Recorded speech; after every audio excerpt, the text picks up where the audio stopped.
홍대가 하나님의 인자하심이 너를 인도하여 회개케 하심을 알지 못하여 그의 인자하심과 용납하심과 같이 길이 참으심의 풍성함을 멸시하느뇨.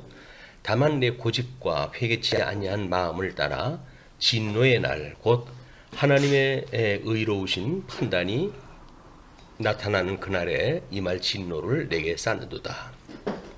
하나님께서 각 사람에게 그 행한 대로 보응하시되 참고 선을 행하여 영광과 존귀와 썩지 아니함을 구하는 자에게는 영생을 하시고 오직 당을 지어 진리를 쫓지 아니하고 불의를 좇는 자에게는 노와 분으로 하시리라.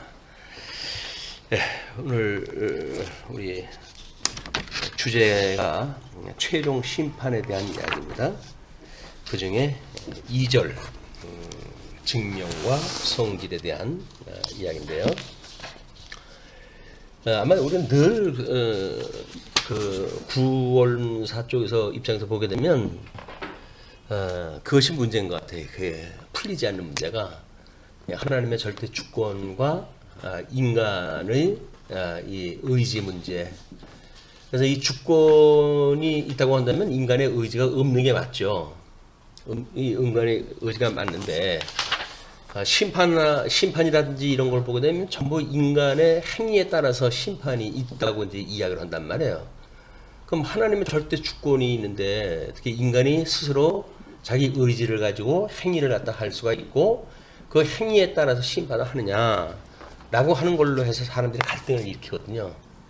이게 반대되어지는 입장이기 때문에 그렇습니다. 그런데 하나님의 주권은 초월적 세계의 개념이고 인간의 의지 문제는 내재적 영역에서의 문제거든요. 그러니까 이거는 이론론화되어지는 개념이지 상반되어진 개념이 아니란 말이에요. 그러니까 이것이 어떤 종속적 개념으로 이해를 했을 때 우리는 이 의지를 종속 의지다, 노예 의지다 이렇게 표현을 하는 것은 이것이 내재되어져 있는 것이기 때문에 그렇고 하나님의 절대 주권은 초월적 개념이기 때문에 두 개가 같은 공간에서 상대적으로 모순을 일으키는 게 아니에요.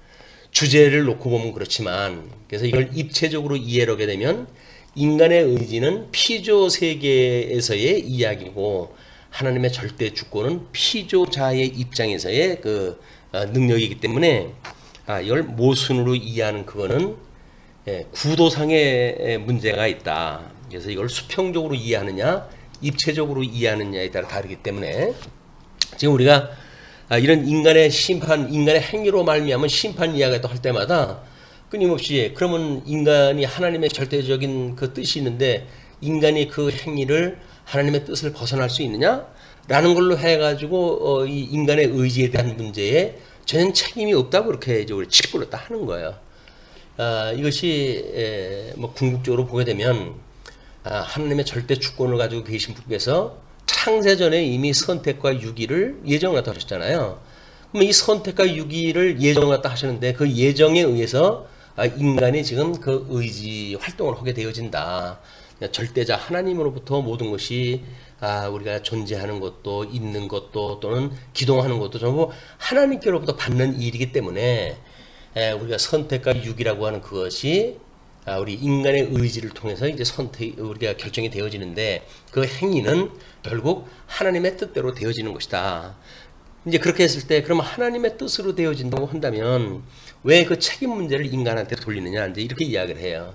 책임이라고 하는 문제가 이 책임이라고 하는 어떤 그런 쪽으로 조건되어지는 게 아니라 하나님의 절대 주권을 가지고 계시다는 그런 그 뜻은 이미 하나님의 절대 주권에 의해서 세상이 섭리가 되어지고 거기는 선택과 유기라고 하는 이것이 지금 실현되어지는 일이란 말이에요. 그렇게 했을 때 그러면 선택과 유기가 하나님의 뜻대로 되어지는 건데 어떻게 유기되어지는 자들의 그 벌에 대하여 인간에게 그 책임을 물을 수가 있습니까? 이건 하나님의 책임이 아닙니까? 이렇게 이야기를 하는 거예요. 그것도 마찬가지로 이제 수평적 개념으로 놓고 봤을 땐 그 얘기가 맞죠. 그런데 하나님이 이 인간의 이 우리 죄라고 하는 그런 그 이야기는 하나님이 싫어하시는 것, 싫어하심에 대한 것이 이 죄란 말이에요. 그러니까 우리 하나님이 싫어하시는 것, 이것이 이제 구체적으로 뭐 우리가 율법에 이제 제시되어져 있고 또는 계명에 이제 드러나져 있는 건데, 그래서 이 인간의 죄라고 하는 그거는 하나님의 싫어하시는 것을 행하는 것이 죄다. 이걸 뭐 이제 사람들은 관역을 벗어났다. 인간의 그런 행위가 관역을 벗어났기 때문에 하나님 앞에 책임을 묻게 되어지는 거다. 이제 이렇게 해설하고 그래요. 그 이야기는 뭐냐면 하나님이 싫어하시는 것이 죄인데 인간은 하나님이 싫어하시는 걸 행한단 말이에요. 그 행하는 것이 이제 우리가 범죄라고 이렇게 이야기를 한 거예요. 범죄. 그렇기 때문에 이 하나님은 우리 심판주가 되시는 분이죠. 입법주가 되시고 그다음에 사법주가 되시고 우리 심판주가 되시기 때문에 필요되어진 인간에 의한 법도 하나님의 의를 따라서 결정이 되어지고, 그다음에 우리 어떤 행법, 우리 행정이라고 이야기하는 그 행법에 대한 것도 하나님께서 세우신 예수 그리스도에 의해서 이 역사가 진행이 되어지는 거예요. 다만 인간이 죄를 짓느냐 안 짓느냐에 대한 문제가 아니라 이 죄는 택자든 불택자든 다 지인다는 거예요. 이게 하나님이 싫어하시는 죠. 왜? 하나님께서 이미 우리를 양된 약을 상실해서 버려버렸으니까, 육이 되어져 있기 때문에 다 하나님 앞에 우리는 이 죄에 대한 걸로 인해 가지고 멸망될 수밖에 없어요. 다만 우리 하나님께서는 이 선택되어진 자들에 대하여 이제 하나님의 이 죄를 인해서 다 멸망될 수밖에 없는 그런 그 인간들 가운데 예수님을 대속주로 보내주셔가지고 이 예수를 믿는 자들에만 구속의 은혜를 갖다 베푸신다는 거예요. 이거는 누구한테고 다 준 거예요. 이것도 예수님을 이 땅에 보내신 거는 육이 된 자나 선택되어진 자나 다 구속주로 보내주신 거예요. 근데 이제 그 예수님을 믿지 아니하는 자들은, 유기하기로 예정되어진 자들은 예수님의 구속사역을 믿지 않고, 하나님께서 일찍이 이 선택하기로 예정되어진 자들은 예수를 그리스도로 믿음으로 해가지고 대속이 되어지는 거거든요. 그러니까 죄의 이 책임에 대한 문제를 하나님이 그 죄의 책임이지 그게 왜 인간한테 있습니까? 라고 하는 논의 자체가 말이 안 되는 거예요. 왜냐면 하나님의 의, 하나님의 그 기뻐하시는 율법, 이것이 기준으로 되어져 있어서 하나님의 뜻이기 때문에 하나님이 당신이 율법이 선하다고 해가지고 정죄되실 수 있는 분이 아니잖아요. 인간이 그 율법을 이제 어겼느냐 안 어겼느냐가 문제지 하나님 앞에 이게 있는 게 아니란 말이에요. 그렇기 때문에 우리가 어떤 행위로 인해 가지고 하나님 앞에 책임이 돌아가야 되는 거 아닙니까? 하나님이 우리를 범죄케 했으니까 하나님한테 책임이 돌아가야 되는 거 아닙니까? 라고 하는 문제 자체가 성립이 안 되는 거예요. 하나님은 싫어하시는 것이 죄이기 때문에 그 싫어하심에 대한 것을 인간이 행했지, 하나님의 싫어하시는 어떤 절대 의지를 가지고 계시다고 해야죠. 그 자체가 악이 아니잖아요. 그 자체가 범죄가 아니란 말이에요.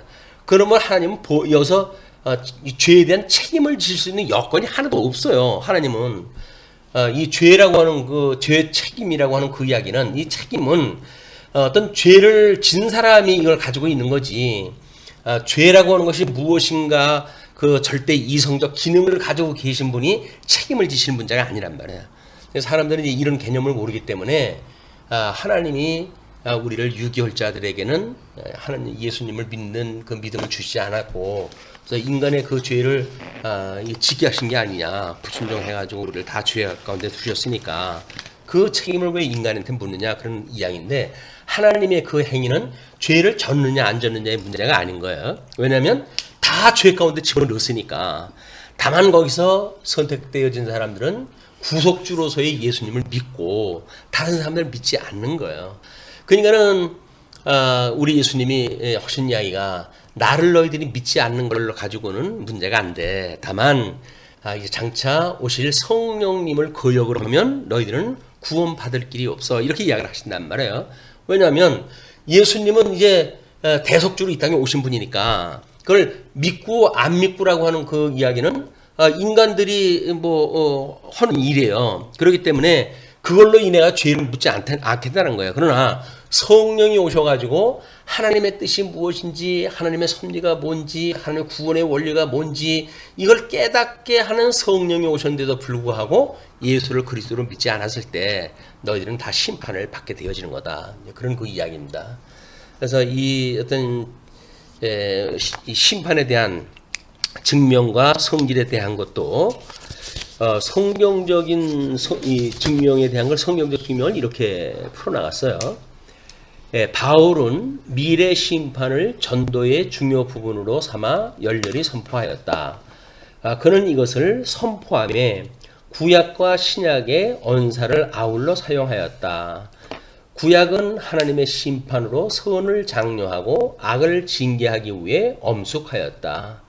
신약의 복음서들은 심판의 날과 심판을 끊임없이 말한다. 그리스도는 자기의 하나님 그 주신 심판권을 강조하여 말씀하셨다. 로마서 2장 6절에 심판날에 계시될 하나님의 공의의 정의가 있으니 하나님께서 각 사람에게 그 행한 대로 보응하시되 라는 것이다. 성경적에서 사람의 그 행한 대로 보응하신다고 그렇게 이야기를 했다. 이제 그거예요. 명문적으로는.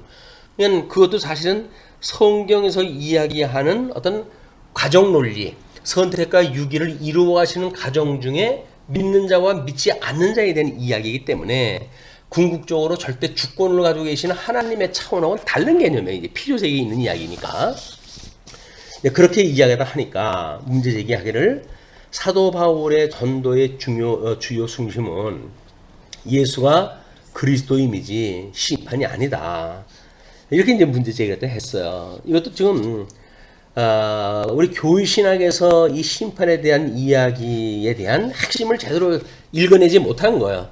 그러니까는 성경이 하나님의 언약 성취로 되어져 있어서 예수가 그리스도임을 증거한 거지 심판에 대한 거를 사도 바울이 증거한 게 아니다. 이제 이런 그 이야기는 이 문제의 본질을 지금 읽어내지 못한 거죠. 왜냐하면 사도 바울의 전도의 그 중요 부분은 물론 예수가 그리스도라고 증거를 한 거예요. 그러나 구원을 받기로 선택되어지기로 예정되어진 자들은 다 믿었더라라고 나오자 있잖아요. 그다음에 하나님께서 믿지 않도록 한 자들은 믿지 않고 다 걸려 넘어지는 거예요. 그러니까 그게 심판이라는 겁니다. 예수를 그리스도로 증거했던 건 복음의 내용이고, 그 다음에 그걸 믿느냐 믿지 않는가는 여전히 인간의 문제이기 때문에 이 지금 성경적 증명을 교회신학적으로 이제 이거를 제시를 했다 했는데 굳이 그것이 아니다라고 설명하는 이 문제 제기도 맞지 않는 거다 이게. 그러니까 지금 그 성경적 증명을 갖다 했을 때 우리 인간에 의해서 우리 행한 대로 보응을 하신다라고 하는 성경 구절이 있는데 그것이 성경적이지 않느냐 아니면 성경이 그렇게 되어져 있는 것이 문제가 있느냐 라고 하는 것을 문제 제기를 갖다 해야지. 그것이 구원에 대한 이야기가 아니고 예수는 그리스도라고 증거했던 것이다. 사도 바울이 복음 내용은 그렇게 설명하는 것은 지금 문제 제기 의미가 없어요 여기가. 자 그러면 지금 그 보응한 대로 받는 것 하나님께서 누구는 구원을 시키시고 누구는 이제 그 유기에 시키십니까? 라고 하는 문제 아닙니까 이게? 이거는 칼빈주의와 알미니안주의의 큰 대척점이 뭐냐면 하나님의 절대 주권과 인간의 의지에 대한 문제란 말이에요. 칼빈주의는 하나님의 절대 주권을 강조하고 알미니안주의는 인간의 자유의지를 어느 정도 주장함으로 해가지고 이게 모순관계에 있는 거기 때문에 이거는 칼빈주의와 알미니안주의의 어떤 사상적 체계를 가지고 설명을 해야 오해가 불식된다. 우리 칼빈의 5대 교리를 보게 되면 이 전무제 불구라고 우리가 이렇게 이야기하잖아요. 그래서 전적 타락, 무조건 선택, 그다음에 제한 속죄, 불가항력적 은총, 구원의 견인, 확신 이렇게 되어지는 게 칼빈의 5대 교리란 말이에요. 근데 이 알미니안주의는 전적 타락을 그분들이 인정을 안 해요. 그러니까는 아담이 선악과를 따먹고 에덴에서 내어 쫓긴 것이 우리는 타락으로 보는데 사망 아래 이미 가둬놓은 걸로 보는데 이 사람들은 여전히 인간이 어떤 의지를 가지고 있어가지고 그 선택을 자기가 할 수 있다고 보는 거예요. 그렇기 때문에 이건 자체가 문제가 있는 거고, 무조건 선택이라고 하는 거는 인간의 어떤 행위를 하나님께서 염두에다 두시고 선택을 한 것이 아니다. 그렇게 이해했다 했더니 이 사람들은 무슨 소리냐. 예수님은 예정을 하셨기 때문에 구원받을 일을 했느냐, 구원받지 못할 일을 했느냐, 미리 아시고 어떤 선택을 했다. 그러므로 이거는 하나님이 어떤 그런 그 선택을 했을 때 조건이 있는 거지, 인간의 행위를 전혀 어떤 조건 없이 하나님께서 선택을 한 게 아니다. 이 칼빈처럼 선택했다라고 하는 그 이야기는 아니다. 이렇게 이야기를 하는 거예요. 그러나 우리가 무조건 선택이라고 하는 그 이야기는 우리가 어떤 선을 행할지 안 할지 이거는 이 세상을 만들기 전의 일인데 이미 하나님이 가지고 계신 뜻이란 말이야. 그러니까 논리적으로 봐도 하나님의 뜻이 하늘에서 이루어진 것처럼 이 땅에서 이루어지게 해주세요 라고 하는 게 기도라고 한다면 알미니안주의의 논리 방식은 맞지 않습니다. 하나님의 이 무조건 선택이라고 하는 그 이야기는 이미 선택받을 자와 유기받을 자를 이미 결정을 해 놓으신 거예요. 이것이 이제 뭐 제한 속죄라고 하는 걸로 봤을 때, 그러면 예수님의 그 어떤 구속사역은 제한적이냐라고 했을 때 아니다. 무제한적이라는 거예요. 이제 이 알미니안주의들은 누구든지 믿으면 그렇게 한다고 성경에 나와 있지 않냐라고 이야기했다 하니까. 근데 사실은 성경에 누구든지라는 이야기가 바뀌고 선택되어진 자를 누구든지라고 이야기를 하는 거지, 뭐 선택과 유기와 상관없이 누구든지라고 하는 개념이 아니거든요. 이런 그 신학적인 문제는 어차피 그렇게 논리를 풀어가기 때문에 이건 대척점이 있을 수밖에 없어요. 그 다음에 이제 뭐 불가항력적 은총이다. 칼빈주의에서는. 그래서 우리는 인간이 뭐 구원을 받고 싶다고 해서 받고 받기 싫다고 해야지 뭐 안 되고, 이런 개념이 아니다. 완전 불가항력적이라고 이렇게 이제 하고 있죠. 근데 구원의 견인도 마찬가지죠. 우리는 하나님 예정대로 지금 일을 이루어 가시기 때문에 우리는 구원의 확신을 갖게 되어지는 것이 칼빈주의다라고 이야기를 했더니, 알미니안주의는 인간이 끝까지 잘할지 못할지를 못하는데 어떻게 그걸 믿느냐. 우리는 구원이 확실한 것이 아니다. 죽을 때 가봐야 한다. 이제 그 이야기예요. 우리가 그런 문제 있었을 때 장로교회에서는 과연 우리가 구원의 확신을 칼빈이 이렇게 설명했던 것처럼 구원의 확신을 가지고 예수를 믿는가, 아니면 정말 죽을 때 가봐야 한다고 우리가 그냥 혹시나 모르니까 끝까지 믿어봐야 된다라고 하는 걸로 믿는가에 대한 문제는 이런 칼빈주의 사상을 가지고 있으면서도 알미니안주의에 빠져져 있는 생각들이에요. 또 성도의 견인이라든지 하는 그런 문제가 우리가 늘 강조하듯이 하나님께서 부르심을 입은 자들은 많지만 선택을 입은 자는 많지 않다고 이제 늘 이야기를 하니까, 이미 교회도 많은 사람들이 있는데 그 중에 우리 주님께서 그들을 버린다고 경계하시지 않더냐. 그렇기 때문에 이 구원의 확신은 없는 거다. 이렇게 이제 이걸 밀어나가는 거예요. 그러나 구원의 확신이라고 하는 거는 이것이 선택이라고 하는 것부터 이것이 진행됐다고 한다면 이건 확신을 하고 살아갈 수밖에 없어요. 근데 그럼 우리가 뭘 가지고 확신했다 하느냐, 그 이야기 아닙니까? 그것이 언약자손에 의해 가지고 지상사역을 통해 가지고 우리 예수님이 당신이 그리스도라고 하는 걸 증거를 했어요. 우리는 예수가 그리스도인 걸 믿어요 라고 하는 것이 이제 구원이고, 우리가 아버지라고 부르는 그 일이란 말이에요. 이 아버지라고 부르는 거는 우리 예수님으로 인해 가지고 새 생명을 얻었을 때 아버지라고 부르는 거예요. 그러니까 우리는 아버지가 확인되어진 아버지가 아니에요. 여기서 무슨 뭐 성경을 통해 가지고 우리가 우리 아버지 맞죠? 라고 확인돼 가지고 이 아버지를 믿는 게 아니라, 예수님을 믿고 예수님이 우리가 이 예수님하고 지체라고 이야기를 하고 예수님 우리 남편이라고 그러고 예수님이 우리의 대속자라고 믿고, 그러고 보니까 그분의 구속을 인해 가지고 보니까 우리 예수님의 아버지니까 그러면 우리 아버지도 맞네요 라고 해가지고 우리 하나님을 아버지라고 부르는 사람들이거든요. 만약에 예수를 그리스도로 믿고 우리가 하나님을 아버지라고 믿는다고 한다면 우리는 아버지를 믿는, 아버지의 뜻을 구하면서 사는 영적 예배의 삶을 살아갈 수밖에 없어요. 그냥 이 하나님 나라에서 우리가 어떻게 사는가가 여기서 언약자손으로서 예수 그리스도를 믿고 그 예수님이 약속했던 대로 우리가 하나님 나라를 좀 누리고 사는가에 대한 문제를 확인하는 문제란 말이에요. 그러니까 이 언약 자손인 예수를 그리스도로 믿는 것이 미진할 때 우리는 여기서 우리는 어떤 행위를 따라 가지고 내가 구원을 받았나 구원을 받지 않느냐라고 하는 문제가 대두될 수밖에 없는 거예요. 근데 우리는 이미 예수를 믿음으로 해가지고 예수님 아버지가 우리 마탱이니가 우리 아버지가 된 거거든요. 예수님 우리 아내로 삼았으니까 우리가 예수님의 아버지가 우리 아버지다. 이 결혼 문제란 말이야. 그럼 우리 예수님의 이런 우리가 초림으로 해가지고 칭의에 이런 거를 우리가 약혼 관계다 이렇게 이야기를 하는데 이 약혼이 되어졌다가 예수님은 아버지 집으로 갔잖아요. 그리고 이제 공중에 우리 하나님 보호자 우편에 계시다가 재림하실 때 우리가 예수님을 만나가지고 결혼 단계에 되어진단 말이에요. 그러면 약혼한 우리들이 약혼받은 자인지를 모르는가? 이게 모른다고 한다면 여기서 우리는 약혼자다운 생활을 못하게 돼요. 내가 예수님과 약혼한 자가 맞아요 라고 했을 때 우리는 그 예수님을 우리의 신령한 남편으로 믿는 자들은 여기서 단장한 신부의 모습으로 꾸려갈 수밖에 없는 거예요. 이분이 우리의 약혼자로 믿는다고 한다면 그렇게 살아가죠. 근데 우리가 뭐 구주라고 믿고 하나님을 아버지라고 믿는다고 그러면서도 삶에서 전혀 어떤 신부의 단장한 신부의 모습이 없고 뭐 이 남자 저 남자 뭐 있으면 어떠냐, 뭐 예수님만 우리 남편일 수 있냐, 요즘처럼 뭐 좋은 세상인데 아무나 남편으로 섬기면 되지, 이렇게 믿는 사람이 예수님 재림할 때 결혼할 수는 없는 거 아니야 이게. 그냥 우리가 여기에서 우리는 이 예수님 말이 우리의 남편이다, 이걸 믿고 살아가는 것이 교회 생활이란 말이야.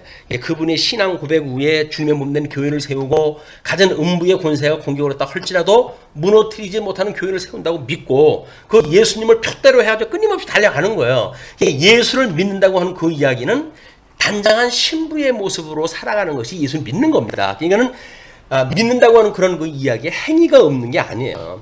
단장한 신부라고 하는 그 행위가 따르게끔 되어져 있어요. 에덴 동산에서는 아담이, 하나님께서 이 아담의 갈비뼈를 빼가지고 하와를 만드시잖아요.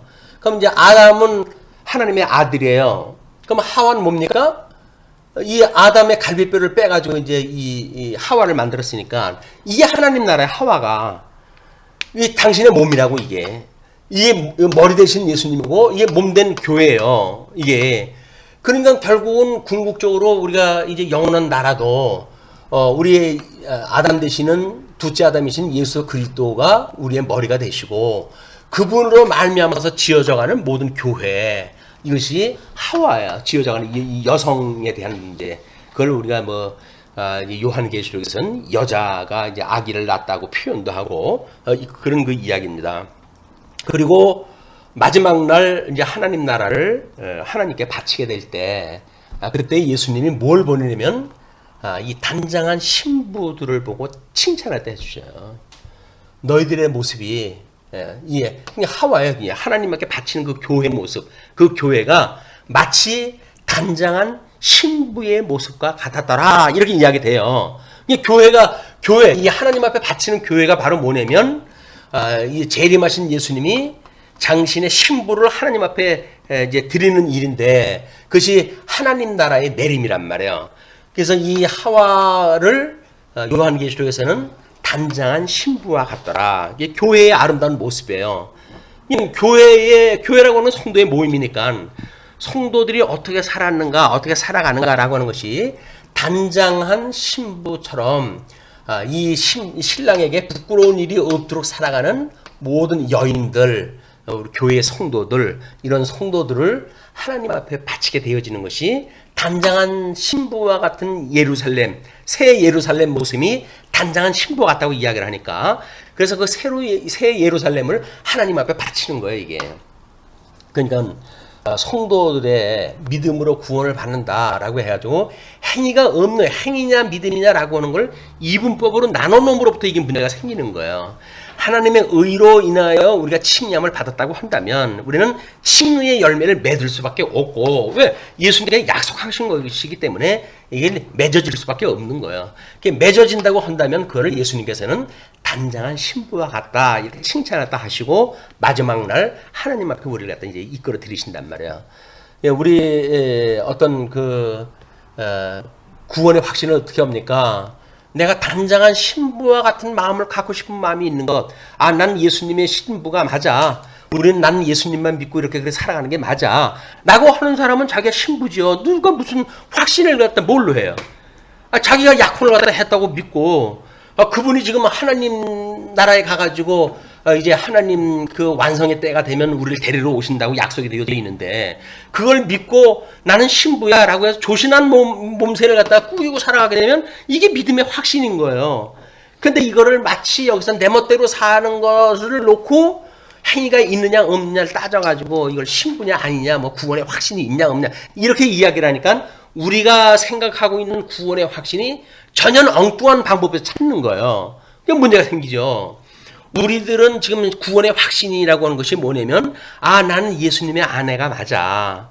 그럼 아내면은 신랑이 올 때까지 조신하게 그분을 기다리는 것이 신부의 모습 아니에요. 그게 구원의 확신이니까요. 그게 믿어지니까, 우리 남편인지를 믿어지니까 그분이 오실 때까지 내가 내 몸 간수를 갖다 할 거야. 나는 확신을 가지고 살아가는 거야, 이게. 구원의 확신이라고 하는 거는 여기서 소위 말하는 행위란 말이에요, 행위. 믿는 자에게는 하나님의 심판에서 벗어나게 하시는 거예요. 지금 설득이 되시죠? 네. 예.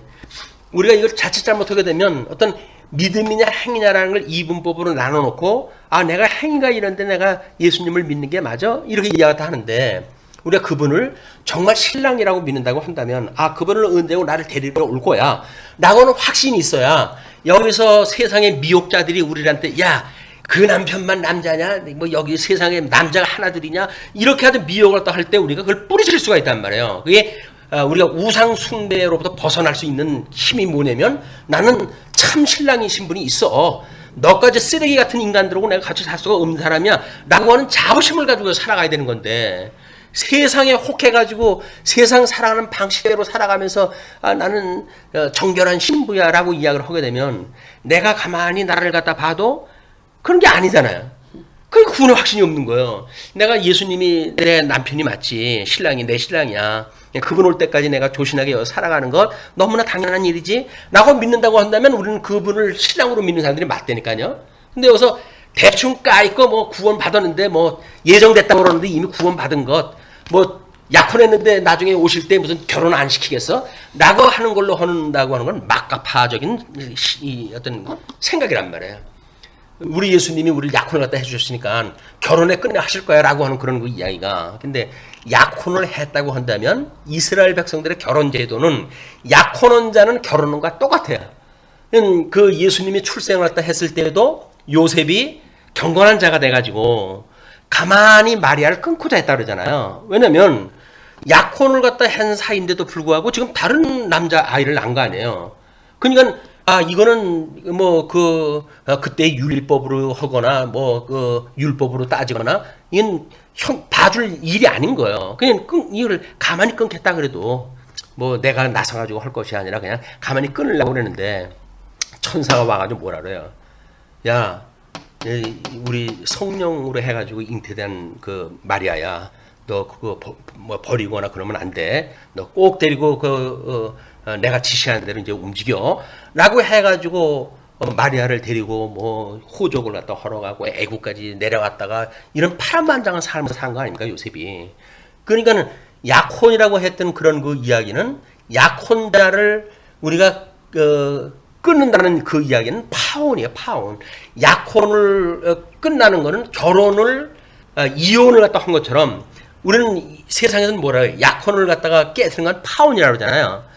결혼을 갖다 깨는 건 뭐라 그래요? 이혼이라고 그런단 말이에요. 근데 이스라엘 사람들은 약혼을 깨는 걸 갖다 이혼이라고 그래요. 이 약혼이 결혼과 똑같다. 그게 우리 구원의 확신이에요. 예수님이 우리 남편이라고 한다면 나는 그분하고 이제 깨어지게 되면 나는 이혼이 되어지는 거야. 예수님으로부터 난 떨어지는 거야. 하나님의 은혜로부터 떨어지는 거야. 이렇게 믿고 그분을 갖다 우리가 붙들고 살아가는 거란 말이에요. 그게 구원의 확신이에요. 그냥 예수님만 믿으면 구원 받는다라고 하는 그런 이야기란 말이에요. 그거를 뭐 예수님만 믿으면 행위가 없이 우리가 구원을 받느냐 안 받느냐라고 하는 유치한 어떤 행위 논리를 끌고 가니까 그렇지. 이분이 우리의 신랑이라고 한다면, 그분이 우리의 신랑이고 그분이 우리 집 있을 집을 지금 마련하러 올라가셨는데 그 이제 집 다 마련하시면 오실 거 아닙니까? 그때까지 우리는 그분이 준비해 놓는 집을 갖다가 사모하고 기다리는 거죠, 여기서. 예, 우리 미련한 처녀와 그 슬기로운 처녀와 미련한 처녀의 그 기름 등잔 그 준비한 내용들도 그거 아닙니까? 미련한 사람들은 아이 뭐 올 때 되면 키면 되지 라고 대충 쓰다가 기름 떨어지니까 그 슬기로운 처녀들은 기름을 잘 준비하고 있다가 신랑의 나팔 소리와 함께 오니까는 맞이하게 되잖아요. 우리도 그런 모습이란 말이야. 구원의 확신이 어디 있느냐? 아, 나는 의로운 일을 많이 했어요. 뭐 신앙생활을 이렇게 했어요. 라고 하는 그것이 문제가 아니란 말이야. 뭐예요? 예수님은 우리 남편이 맞아. 누가 뭐래도 그분은 나의 남편이야. 라고 믿는 거라니까요. 근데 예수를 그리스도로 믿는단 말이에요. 그게 이제 신학적으로 보면 예수를 그리스도로 믿는 거고 그게 십자가의 도다. 아니 남편이 내 남편이라고 그러는데 누가 그걸 갖다 믿느냐 믿지 않느냐를 누가 심판을 갖다 해요 이걸? 아니 그분이 내 남편이라고 그러는데 세상 사람들이 야 그게 어떻게 네 남편이냐 라고 말하는데 그래 정말 내 남편 아닌가? 이렇게 흔들리라고 한다면 정말 남편 아니지. 약혼을 갖다 했으면 남편이 맞는 거예요. 거기서 우리들한테 만약에 야 그렇게 하고도 네가 그 예수 믿는 거냐? 이렇게 말한다고 한다면 우리 주님을 내가 그래서 그분을 믿는 거야. 내가 죽어져 있을 때 우리 주님께서 나를 살리셨거든. 그래가지고 내가 올 때까지 날 보고 기다리라고 당부하셨던 분이야. 난 그래서 그분을 버릴 수가 없어. 이렇게 하는 것이 우리 이 약혼자를 기다리는 심정이지. 뭐 여기서 선한 일을 갖다 하고 무슨 뭐 전도를 많이 했고 뭐 어쩌고 저쩌고 해가지고 이 구원의 확신이다 라고 하는 건 전부 허구야 허구. 예수를 믿는다 믿음으로 구원을 받는다는 이야기는 예수님이 내 남편이 맞아. 어떤 것도 하나님의 그 사랑으로부터 끊을 자가 없는 거야. 우리 예수님이 우리 이 결혼 문제를 파혼시킬 사람은 아무도 없어. 이걸 믿는 거란 말이에요. 근데 그게 안 믿어져요? 구원의 확신이 이게 안 믿어져요? 왜냐면 우리가 잘못되어져 있는 어떤 구원관을 가지고 있었거든요. 행위로 해가지고 구원을 받는다 그러는데, 아휴, 내가 나를 봐도 이건 예수를 믿는 거지. 뭐 맨날 뭐 이러고 사는데 이게 정말 구원받을 어떤 그 일을 갖다 했나. 이렇게 일로 놓고 보니까는 자기 자신이 없는 거예요. 그러나 우리는 아무 일을 갖다 안 한다 할지라도 우리가 예수님만 바라보고 그분만을 기다리는 마음으로 해가지고 여기서 지조를 지키고 있다고 한다면 이 훌륭한 신부지요. 뭘 어떻게 더 해요 여기서? 시간 좀 살림살이만 해가지고 문제가 됩니까? 나가서 돈을 많이 벌어야 되는데 너무 집안 살림만 해가지고 부끄러우셔요? 아닌 거예요. 뭐 새벽기도를 갖다 가고 금식기도를 갖다 해야 되는데 그걸 안 해가지고 문제입니까? 아니 그렇게 해야만 예수님이 우리 남편이라고 확신이 가셔요? 아니잖아요. 그런 게 없어도 예수님은 우리 남편 아니에요. 우리 신랑 아니에요. 재림 때 오실 분 맞잖아요. 그걸 믿는 게 예수를 믿는 거란 말이에요. 그러니까 여기서 예수를 그리스도로 믿는다고 하는 그런 이야기가 특히 다른 이야기가 아니라 바로 이걸 이야기하는 거기 때문에 그런 걸로 문제 제기해가지고 어떤 그 본론을 갖다가 흘려버릴 이유가 아무것도 없는 얘기가 또 한 거다 그 이야기예요. 이제 합리적 증명을 이렇게 합니다. 하나님의 최종 심판을 합리적으로 확정하여 주는 세 가지가 있다. 구원의 계획, 성경적 구원 계획의 참된 이해는 대심판에 계시될 하나님의 공의의 개념을 확증한다. 설명을 공의는 윤리적 도덕적이 아니다. 이는 하나님의 옳은 것이다. 하나님의 옳은 것이 하나님의 뜻이며 의이다.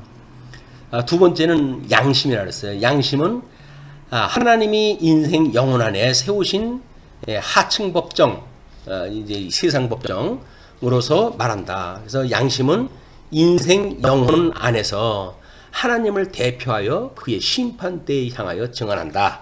이렇게 이해하다 해요. 세 가지가 있다는 두 가지를 그렇게 이야기를 했는데 그에 대한 설명을 이 상층 법정을 하나님으로 하층 법정을 인간의 양심으로 설명하다 한다. 그러나 양심은 불택자는 사회법에 의한 양심이요 선택자는 하나님의 뜻에 의한 양심이다. 양심이라고 하는 거는 선한 양자를 갖다 쓰잖아요. 선한 양심이에요. 선한 양심을 갖다 가르치는 이야기거든요. 그 이야기는 뭐야? 우리가 하나님께서 어떤 마음에 내어버려 뒀다고요? 우리들한테 어두운 마음에 상실한 마음에 내어버려뒀고 부끄러운 마음에 내어버려둔 상태 아니에요. 그러니까 그런 이런 선한 것이 아니에요. 하나님이 봤을 때 좋은 것이 아니에요. 그냥 악한 마음에 우리가 가지고 있었다. 죄 아래 종로로서 있었다. 그걸 우리 예수님이 회복시켜 주심으로 해가지고 우리는 선한 양심으로 회복이 되어졌다는 거 아니에요. 우리 언약자손이 지금 이 땅에 오셔가지고 구속사역을 갖다 해가지고 내가 너희들을 이렇게 사랑해서 십자가에 못 박아 죽었어 라고 이야기한 걸 우리가 믿는 거 아니에요? 그것이 우리 양심이 회복되어진 거란 말이에요. 그게 회개의 역사고 예수님을 영접한 사건이고 우리 그걸 하나님께서 보시고 우리가 그것이 나는 이렇게 죄인이었어요 라고 했던 우리들에게 믿음을 주셔가지고 우리가 의롭다고 칭해 주시고 우리 하나님의 아들로 삼아 주셨단 말이에요. 그러니까 양심이라고 하는 그런 그 이야기는 한마디로 상실했던 마음이 회복되어진 상태. 이렇게 보시면은 우리가 그동안 구원의 서정을 이야기했던 그 논리하고 맞아지는 이야기이기 때문에 어려운 이야기가 아닐 것 같습니다. 그 다음에 이제 그 세 번째를 역사라고 이렇게 이야기했어요. 역사는 최종 심판이 있으라는 복음과 양심의 가정들의 증언을 추가한다. 역사의 민족들과 제국들의 몰락에 전 교회들의 재화에서의 하나님의 심판은 최종 심판을 예표한다. 이미 역사적으로 그것이 내다 보여져 있기 때문에 그렇다는 거 아니겠어요? 물론 우리는 구약성경의 이 언약전선들이 가나안 땅에 들어갔을 때에도 창건, 분국, 유수, 회복이라고 하는 걸 가지고 우리는 예수 그리스도의 죽으심과 부활에 대한 걸 이미 예표로 보여줬어요. 물론 창세기 11장까지 예표적으로 노아의 그 홍수 사건을 통해 가지고 둘째 아담이신 예수님을 인해 가지고 구원받을 걸 예표적으로 보여줬어요. 가죽옷 아담으로 인해 가지고 가죽옷 사건을 통해 가지고 우리는 예표적으로 예수 그리스도의 보혈의 공로를 믿도록 이미 예표적으로 보여줬어요. 구약 성경 모두가 다 이미 그걸 예표적으로 보여줬고 그거로 따라서 예수님이 오신 거 아니에요? 그래가지고 그 구약 성경대로 죽으시고 부활하신 거 아니에요? 그래서 우리는 그분을 그리스도로 믿는단 말이에요. 그분을 그리스도로 믿으니까 그 그리스도로 믿는다는 이야기가 주님께서 우리를 위해 가지고 우리 기름 부음 받은 자로 오셨군요. 당신이 그리스도시군요. 그러므로 당신은 나의 구주가 되신 분입니다. 라고 우리가 그분한테 고백했다 하고 하나님을 아버지라고 부르면서 살아가게 되어진 것이 예수 그리스도의 초림 사건이 지상사역에서 이루어진 사건이에요. 근데 그분이 승천하시기 전에 내가 너희들 땅끝까지 증인하다 삼을 것이고 그 다음에 새 계명을 주니까 너희들끼리 잘 살아. 사랑하면 살아야 돼. 라고 약속을 딱 하셨는데 우리가 하나님이 올라가시고 성령을 보내주신 뒤에 우리가 이 공교회와 성도의 교제를 나누며 살아가게 되어진 거 아니에요. 그니 이미 우리는 사랑을 하며 살아가게 되어진 거예요. 우리가 이제 오전에 너무 사랑을 강하게 이야기하다 보니까 난 사랑받라고 모르겠나 이런 생각이 또 들릴지도 몰라요. 그러나 진리 안에서 기뻐하고 그러면 그게 다 사랑을 한 관계다. 그걸 이제 우리가 이야기를 하게 되면 하나님의 나라는 사랑하는 사람들이 모여 사랑하는 그런 그 공간으로 살아가는 일이기 때문에 우리가 사랑을 지금 성경에서 이야기했던 그 사랑을 누리고 사는 거다. 그래서 지금 심판의 성질에 대한 것을 후에 있을 무엇이라고 이렇게 이야기를 했어요. 그 이야기는 뭡니까? 심판은 악령의 처단을 위하여 멀리 바라보이는 무엇, 장래에 있을 줄로 기대되는 무엇, 사후에 있을 무엇, 그 부활을 위하여 준비하는 무엇이다. 후에 있을 무엇으로 심판을 본 거야, 심판을. 근데 심판이라고 하는 걸 성경은 뭐라 그럽니까? 예수를 그리스도로 믿지 않는 것이 이미 심판했다 이렇게 이야기를 하잖아요. 그러니까 우리가 그분은 나의 남편 되시는 분이야 라고 믿고 살아가는 동안 우리는 심판을 받을 이유가 없어요. 그리고 이제 마지막 날 그분이 오시게 되면 오히려 심판이 아니라 우리는 예수님을 영접을 했다 하는 잔칫날이 시작이 되어지는 건데 우리 기대하는 바가 되어진다. 그래서 이 역사에 대한 이야기를 후에 있을 무엇이 아니라 요한계시록에 가면 하나님을 전부 뭐라고 설명하면 처음이요, 마지막이요, 시작이요, 끝이요, 알파요, 오메가요. 하나님은 이렇게 설명을 자꾸 해가요. 왜 그럴까요? 그분은 영원하신 분이란 말이에요. 그니 뭐 후에 있을 무엇이 뭐예요? 후에 있을 무엇이. 그래서 그 사도행전에 나와져 이제 그 우리 요한계시록에 지금도 본 것과 이제 있는 일과 장차 있을 일에 대한 걸 기록했다 해라 라고 이야기했다 해가지고 본 것을 설명을 하는데 뭘 본 것을 보여주냐면 본 것은 이것이니 일곱 교회와 그 촛대 위에 불을 들고 있는 등불을 들고 있는 메시아를 보여줬는데 그건 네가 본 거라고 이렇게 이야기를 해요.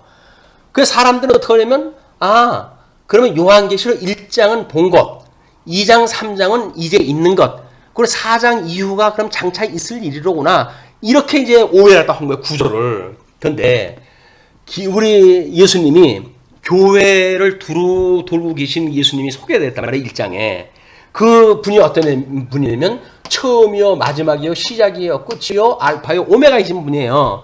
그러니 이미 그 교회에 그분이 두루 돌아다니는 모습은 언제 모습이라고요? 이미 에덴 동산에서부터 있었던 그 교회를 계셨던 분이란 말이에요. 그 다음에 뭐 우리 그 노아의 홍수 사건 해가지고 이제 그 마지막 심판 때 배로 보여줬던 그 중매 몸된 교회가 바로 예수님이 보여줬던 그 모습이에요, 그게. 그리고 구약 시대 때 그 가나안 땅 들어서 살아난 하나님 나라 백성들이 살아가잖아요. 그게 하나님 교회였다니까요. 그 교회를 그런 모습으로 보여준 거예요.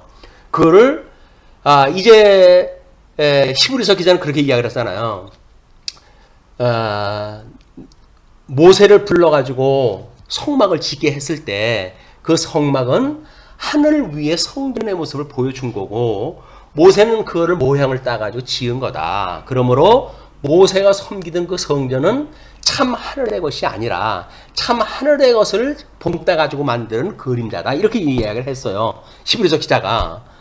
그러니까 이미 그 성전이라고 하는 것이 지금 우리 교회고 뭐 주님의 몸된 교회고 그런 거 아닙니까? 그러니까 이미 모세가 출애굽을 했다 해가지고 보여줬던 그 성막을 짓는 사건서부터가 다 구약교회의 교회.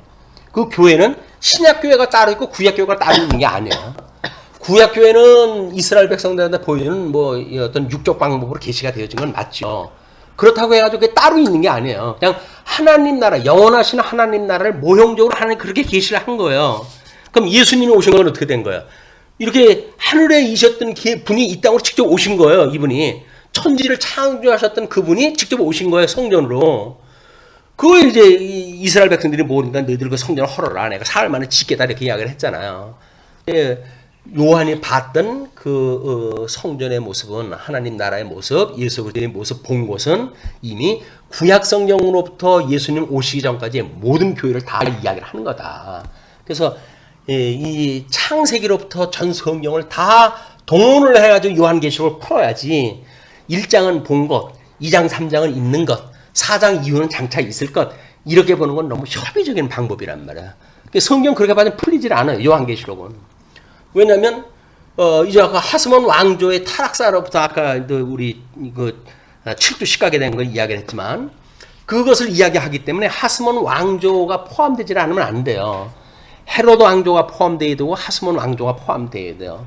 다니엘서를 공부할 때 우리가 하스몬 왕조 등장되어지기까지 우리가 그 수전절을 지키게 되어진 유래를 통해 가지고 165년에 회복됐다.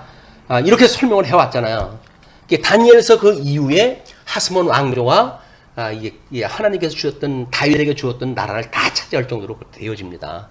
그러나 그들이 끝내 언약 백성인 백성들을 수없이 학살하고 교회에 박해를 가함으로 해가지고 백성들을 이 환란을 갖다 임하게 되어지는 환란이 그때 이미 주어진다. 그래서 일곱 나팔은 우리 교회의 모습뿐만 아니라 이미 주 70년까지 있을 구약 역사의 모든 것들이 거기 설명이 되어지는 거야. 교회가 어떻게 박해가 되어졌는지. 예수님이 오셔서 뭐라 그래요? 너희들 헐어라. 내가 사흘 만에 다시 세우겠다 그러잖아요. 이미 신약교회 때는 어디서부터 시작되냐면 예수님의 박해로부터 시작되어지는 거예요. 신약교회는. 구약은 주 70년에 그 성전 무너질 때 다른 성경에서 왜 언급을 안 할까요? 복음서에서는 마태복음 24장에 이 성전 허물어지고 하는 걸 다 예언을 갖다 했는데 신약 성경에 와준 거는 언급을 안 해요.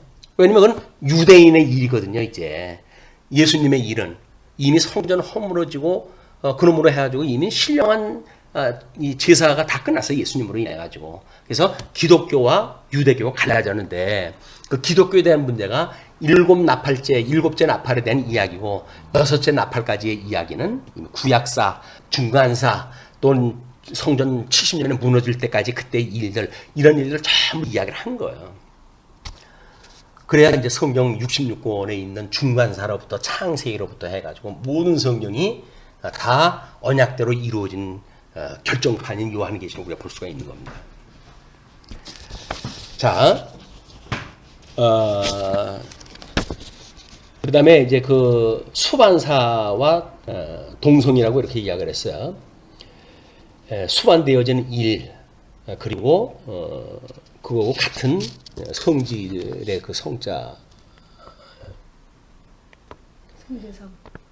그리스도의 재림, 천지의 갱신 같은 심판의 수반 사련들은 내면적 영적인 미언과 함께 외면적 유형적인 미언을 가진 일들이다. 그 이야기는 뭐예요?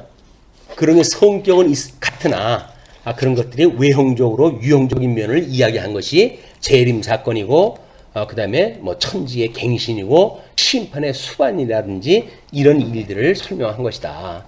그래서 이 수변 이런 것들의 내면적 영적인 면과 함께 외면적 유형적인 면을 가진 일이기 때문에 내면이나 외면은 동성의 일이다. 같은 성질의 것이다. 그런 그 이야기거든요. 그러니까 이제 있는 처음이요, 마지막이요, 시작이요, 끝이요, 이제는 알파요, 오메가요라고 하는 이야기. 그거는 이제 다른 사람들은 설명할 방법이 없으니까 종말론을 현재적 종말론으로 설명을 해야 된다라고 이야기를 하는 거야. 그래서 우리는 이미와 아직과라고 하는 문제를 하나의 원리를 가지고 설명을 하잖아요. 우리는 영원하신 하나님이기 때문에 이미 있었던 일이고, 그러나 아직 역사적으로 도래하지 않은 일이고, 그러나 이거는 예수님을 인해 가지고 확인될 수밖에 없는 일이다. 이렇게 이야기를 하죠. 다음에 완전 최종성 해가지고 역사 위에 나타나는 섭리적 심판의 불완전함은 완전한 최종 심판이 있을 것을 기대한다. 그래서 믿지 않는 사람들이 잘 되고 이러는 거 보게 되면, 아니, 하나님 모르시나 저거 죽여버리지 라고 우리가 이제 그 저주를 하고 그러잖아요. 그런데 그런 걸 보고 우리는 완전한 최종을 우리가 기대할 수가 있게 되어진다. 그런 거 이야기죠. 다음에 이제 오해와 이의에 대한 이야기예요. 심판은 비유적인가? 그래? 심판은 비유라고 오해하여 최종 심판의 관념을 소산하려는 견해가 있다. 자유주의자들이 특별히 그러지요. 아예 창피하게 뭘 불로 심판을 했다 하고 뭐 불타는 지옥이 있고 그러냐 라고 하는 것들을 자유주의가 믿지는 않기 때문에 이런 문제를 전개했다 합니다. 심판은 내재적인가? 다수의 자유주의 신학자들은 신적 심판은 전혀 내재적이어서 세계의 도덕적 질서에 의해서 결정된다고 한다. 그래서 이것도 자유주의자들의 그런 이론이에요. 그다음에 심판은 양심에서 되는가? 범죄자의 양심의 회한과 고통은 범민과 심리 상태를 유발하여 그 현상이 매우 참담한 때도 있다. 우리가 뭐 신앙적 갈증을 가질 때 뭐 상태라든지 그런 걸 설명을 하기도 그러잖아요. 그냥 그 심판의 양심에 되어지는가라고 하는 문제는 아까도 이야기를 했지만 상실했던 마음이 회복되어졌는가 회복되지 않았는가라고 하는 걸로 결정이 될 수가 있는 거겠죠. 그 다음에 최종 심판은 불필요한가? 최종 심판이 전혀 불필요함은 각 사람의 운명이 그의 죽는 때에 결정되기 때문이라고 한다. 뭐 이건 알미니안주의에서도 그렇게 생각할 수가 있겠죠. 사람이 그리스도 안에서 잠들면 구원 얻는 것이요, 자기의 죄 중에서 죽으면 멸망하는 것이다 라고 이야기하는데, 그리스도 안에서 잠든다는 건 뭐고 자기 죄 중에서 죽는다는 이야기는 뭘까요? 이게 회복되어진 그걸 갖다 믿느냐 믿지 않느냐, 이런 거고, 예수님이 우리의 구속주라고 하는 걸 믿느냐 믿지 않느냐라고 하는 그런 그 이야기다. 그분이 다시 오실 우리 신랑이라고 믿어지게 되면 우리는 구원의 그것이 바로 구원의 확신이다. 심판은 없는 것인가? 라고 이야기하는데, 신신학자는, 자유주의 신학자들이에요. 형벌이라는 것은 없고 심판날도 없고 큰 백색보다도 없고 우리 자신밖에는 심판주도 없다라고 이제 이야기를 한다는 거거든요. 근데 심판이 없다는 이야기는 이미 창조 전서부터 가지고 계셨던 선택과 육이라고 하는 하나님의 뜻이 없었던 거나 똑같은 거예요.